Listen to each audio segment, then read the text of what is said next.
જય માતાજી મિત્રો, સ્વાગત છે તમારું બધાનું આજના વિડીયોમાં।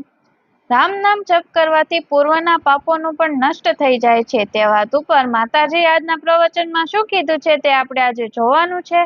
તો ચલો શરૂ કરીએ આજનો વિડીયો। જય કુખારમાં મેલડી।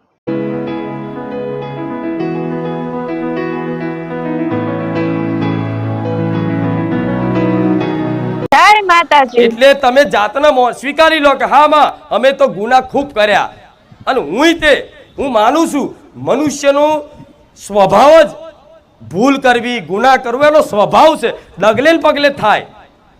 માતાજી ભગવાન જાણે છે કે મનુષ્યનો સ્વભાવ જ એવો છે કે ડગલે ને પગલે જાણે અજાણે ગુના થઈ જ જાય।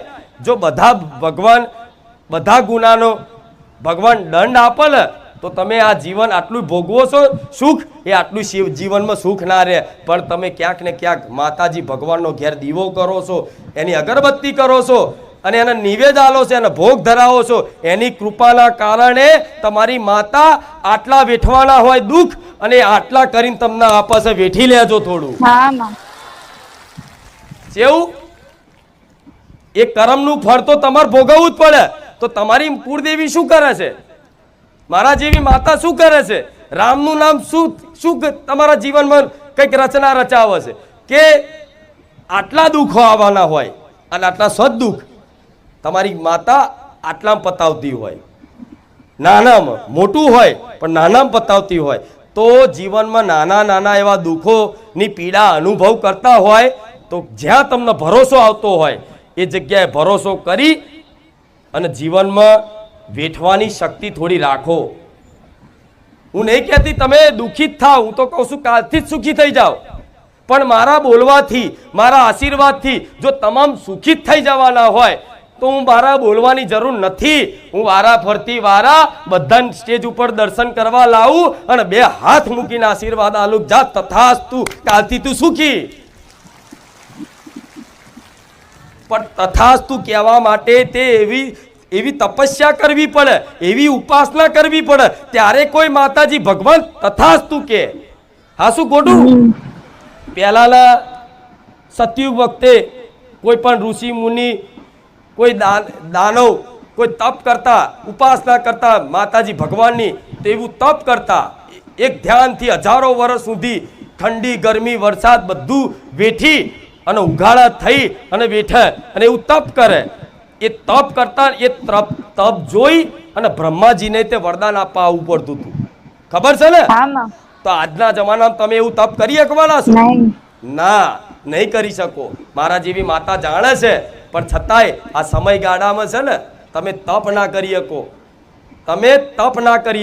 તમે હરખું યજ્ઞ ના કરી શકો, હરખું દાન નહીં કરી શકતા। આજનો સમયગાળો એવો છે, દાન નહીં કરી શકતા। વ્યક્તિઓને દાન કરવું છે, પૈસા છે, દાન કરવા માટે સમય છે, છતાંય એમના હાથમાંથી છૂટતું નહીં। હા શું ખોટું? નહીં છૂટતું। હું માતા જાણું છું કઈક લોકો એવા છે કે અમથા દવાખાના પૈસા બગાડી આવે, અમથા ટોકીઝમાં પિક્ચર જોઈ આવે, અમથા બર્થડે જન્મદિવસમાં ઉજવણી 10-15 હજાર ખર્ચો કરી નાખે, ના હોય તો કોકની જોડે ઉસી ના લાવી દે, લગ્ન પ્રસંગ દીકરાનું હોય, વેત ના હોય પ્રસંગ કરવાનો, છતાંય તે સમાજમાં મોટાઈ લેવા માટે, રોલા પાડવા માટે ચોકથી ઉસી ના કરી દેવું કરી અને આજના માણસને જગતમાં વાવા બતાવી છે કે જો હું સુખી છું। હા શું ખોટું? પણ ના, કોઈ સુખી નથી આ જગતમાં। જે ખાલી ભગવાન માતાજીને ઉપાસના અને એના વિશ્વાસના ભરોસે છે એના સિવાય આ જગતમાં કોઈ સુખી નથી।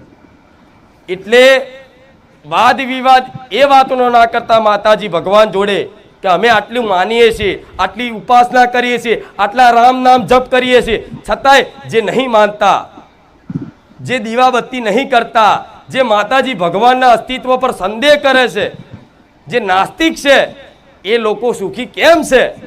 એવું થાય છે ને જોઈને, કોકને જોઈને આ સુખી કેમ છે? તો ના, સુખનું દુઃખનું કારણ શું છે? પાપ પુણ્યનું ખાતું। તમે જીવનમાં પાપ કર્યા છો તેના ફળ સ્વરૂપ અત્યારે તમે શું ભોગવો છો? દુઃખ। અને જીવનમાં પૂર્વમાં પુણ્ય કર્યા હોય એના ફળ સ્વરૂપ તમે સુખ ભોગવતા હોય તો ક્યાંક પૂર્વના જન્મમાં કે આ જન્મમાં એને ક્યાંક પૂર્વમાં ક્યાંક પુણ્યદાન કર્યા હોય અને પૂર્વના જન્મ નહીં તો કોઈ પુણ્યદાન પડ્યા હોય એના ફળ સ્વરૂપ અત્યારે એને સુખ આવ્યું હોય તો એનું જોઈને તમે એવું વિચાર ના કરતા કે માતાજી ભગવાન અન્યાય કરે છે. લોકોને એવું થાય, કંઈક લોકો અજ્ઞાનતાના કારણે માતાજીની ભક્તિ કરે, 6 મહિના 12 મહિના ખૂબ ઉપાસના કરે અને કોઈ કામ ના થાય, જીવનમાં કોઈ અનુભવ ના થાય એટલે તરત એ માતાજીની પૂજા પાઠ એ માતાજી ભગવાનનું નામ છોડી અને બીજા માતાજી ભગવાનને કે બીજા સંપ્રદાયને પકડી લેતો હોય છે માણસ. આ શું ખોટું? સાચું માં. માતાઓ બદલતા હોય છે. આજ તો સાચી વાત છે. નહીં બદલી? તમે પૂછો અંતરાત્મા, ભગવાન બદલ્યા ને? હા માં. પેલા મતલબ શું કહું હવે તો ગમે તે જેની પર તમને ભરોસો આવતો હોય, પૂર્ણ શ્રદ્ધા હોય, ત્યાં શ્રદ્ધા રાખી એના ભરોસે જીવન સમર્પણ કરી દો, પછી જો જીવનમાં સેવા ચમત્કાર થાય. હા શું ખોટું? હું જોડે શું, ચિંતા ના કરશો. હું ખાલી સલાહ નહીં આલતી, હું જોડે સપોર્ટ આલું છું. હું જોડે સાથ સહકાર આલું છું.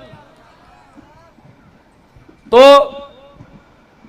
આ પાપ પુણ્યથી ચાલતું હોય તો અત્યારે તમે બારેજા ધામ આવો છો તો મારા મુખે વારંવાર એ સાંભળવા મળ્યું હશે કે તમે પુણ્યદાન કરો, પશુ પક્ષીની સેવા કરો, નિસહાય લોકો છે, જે ગરીબ છે, જેની આગળ પાછળ કોઈ નહીં, કોઈ અનાથ છે, કોઈ વિકલાંગ છે, એવા લોકોની મદદ માટે આગળ આવો.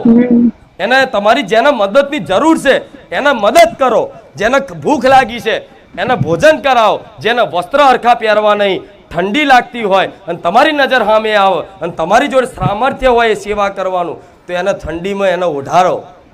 મતલબ એના જે દુઃખ છે એ પીડા તમે અનુભવ કરી અને અનુભવ પીડા ના થતી હોય તો મારી વાત મોની અને પુણ્યદાન કરવાનું વારંવાર બારેજા ધામમાંથી સાંભળવા તમને મળે છે ને? પેણ બાર બોર્ડે વાંચ્યું હશે કે માનતા કઈ રીતે રાખવી, તેમાં ગાયને રોટલી ખવડાવી, ચકલાના ચણ ખવડાવવા, કૂતરાને બિસ્કિટ ખવડાવવું અને કીડીનું કીડિયારું પૂરું. આટલું કરવાથી કઈક લોકોના કામ થઈ થયા ને? ઘણા ભક્તોના કામ થઈ ગયા આટલું કરવાથી. તો વિચારો, આટલું કરવાથી માતાજી કામ કરતા થઈ જતા હોય, પરચો મળી જતો હોય, જીવનમાં ના થતું હોય એવું કામ થઈ જતું હોય તો વિચારો, એક દિવસ કરવાથી આટલું થઈ જતું હોય તો રોજ કરવાથી માતાજી શું ના કરીએ? આ શું ખોટું? અવાજ આવે પેલી બાજુ?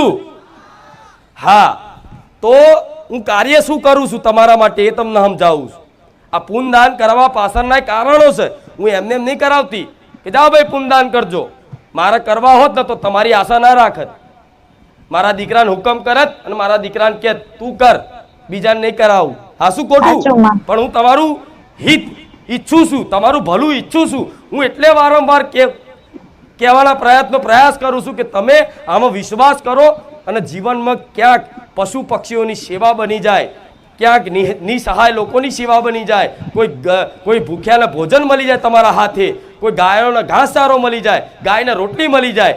બસ આ થઈ ગયું ને તમારા જીવનમાં તો હું એવું કહીશ કે આજે તમે ભલે દુઃખ વેઠવો છો, એ દુઃખ વેઠવાનું કારણ, દુઃખ પડવાનું કારણ પૂર્વનું કોઈ પાપ કર્મ છે, એના લીધે આ પીડા વેઠો છો, બરોબર? તો આ તો પૂર્વનું છે, આ તો વેઠવું પડશે. પણ અત્યારે તમે જે પુણ્યદાન કરો છો એ કાલે તમારા જીવનમાં સુખ પ્રદાન ના કરે તો મારું નામ રોમવારી મેલડી નહીં. આજે બીજ રોપ્યો હોય ને તો એના પાક થતા વાર લાગે ને? હા, તો આજે તમે જે કરો છો ને એનો હિસાબ તમે ના રાખતા. માડી, અમે તો 3 મહિનાથી ગાયને રોટલી ખવડાવીએ છીએ, અમને માં કશું ખારું થતું નહીં, કામ થતું નહીં. હિસાબ તમે ના રાખશો, હિસાબ મારો ભગવાન રાખવા વાળો છે. હું મેરડી માતા છું. હા શું ખોટું? તો અત્યારે જે પુણ્યદાન કરું છું એ આગળનું ભવિષ્ય તમને સુખ પ્રદાન કરશે.